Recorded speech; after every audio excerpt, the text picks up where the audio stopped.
What is going on, everybody? My name is Nick, and I want to welcome you back for another one of my album reviews. Wow, I just about said music video review. I'm so used to saying that. But, of course, we're getting back in the swing of doing these album reviews. And like I said, this one's to this new Red Velvet album. Of course, I have to I had to listen to it, and I had to tell you what I thought about it. So, of course, this is their third, mini album. I was going to say full-length album, but have they had a full-length album? I don't think they have. They may or may not have at one point. But this is following up the album that they released earlier in the year, which to my memory is called The Velvet.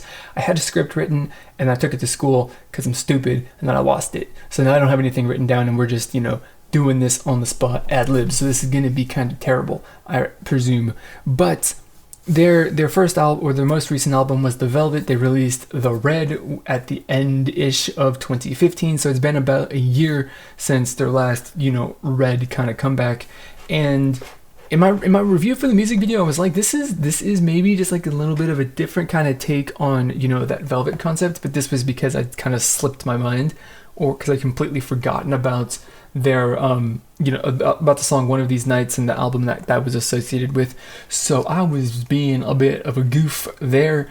So in reality, what this song and this album is kind of like a reimagining of the idea behind this group's concept, which is definitely interesting, and it kind of falls in line with, I think, with the general overall philosophy and direction that SM Entertainment is going, where they're pushing, with their mainstream releases, they're pushing a lot of synth pop focusing mostly, it seems like, on their girl groups. And I should say EXO has had some synth pop songs, but they've also EXO, their boy groups, have brought in more kind of like hip hop and trap kind of influences there. But SM seems to be heading in a direction where they're really, really trying to focus their music and kind of force the market to go towards getting into, or developing a taste, I guess you could say, for electronic music, which makes sense because part of their whole business thing, or the change in their business, is focusing on, in a part of their change in business focus is Scream Records, which is an EDM label that they've started.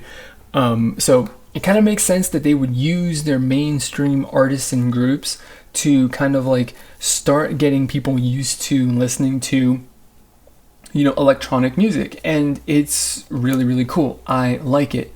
I mean, it's a really cool idea. It's nice. I mean, and they've released some really, really good music. So, that's really all that matters, right? Is that the music is good, as far as I'm concerned.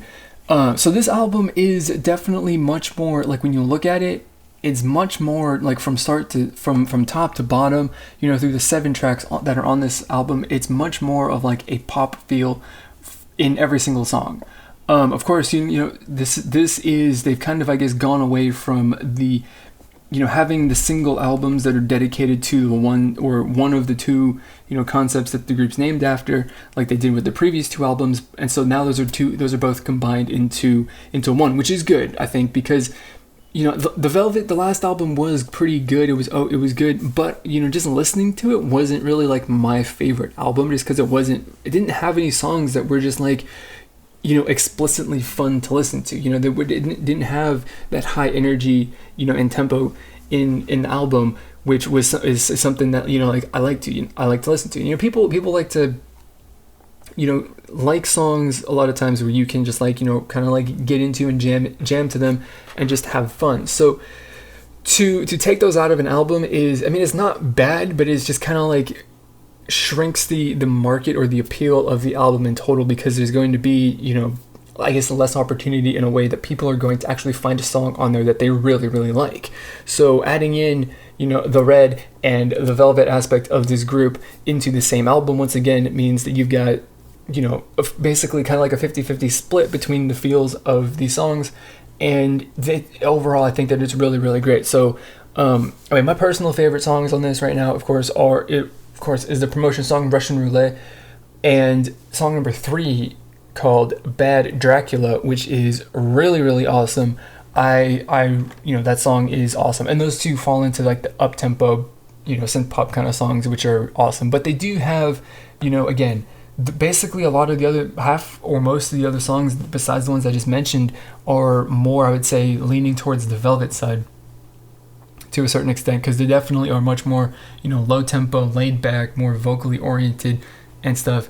And that's cool. I like it. I mean, I think that this is, going back to having an album that is balanced between the two kind of like concepts that the group runs with is good. And I like it. And overall, it just feels better to listen to a song to an album that's balanced through all the songs, as far as to what the feelings and the styles of the music are, as opposed to listening to listening to an album that is like, this is what you're gonna get in every single song, and you get it becomes boring listening to the same thing. But getting at least two different ideas in there is really, really good. I like it. So overall, I mean, it's a really good album. I really, really, really like it. And besides the two songs that I just specifically mentioned as my favorites, I mean, I can't not recommend any of these songs. So I definitely would name every single song on this album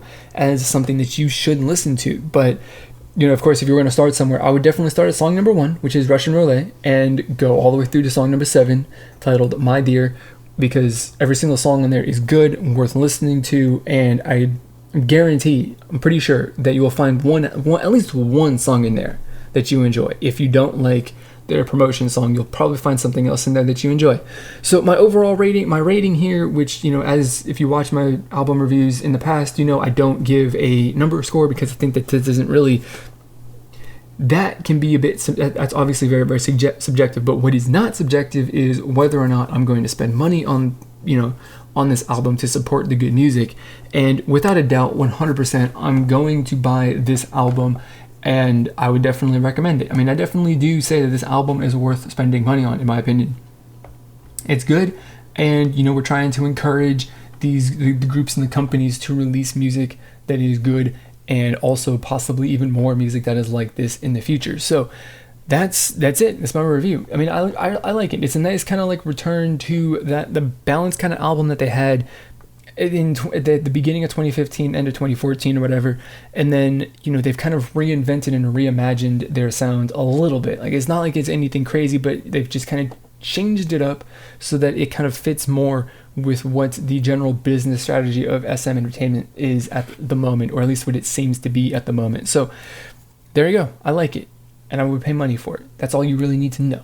And that's awesome. So I want to know, if you've listened to this album, let me know what you think of it overall, what your favorite song is, if you're going to buy it, all of that kind of stuff. Let me know down in the comments. If you haven't, then listen to it, and then you can come back and tell me. And if you like this video, you want to see more, then hit that like button, because that shows me you liked it.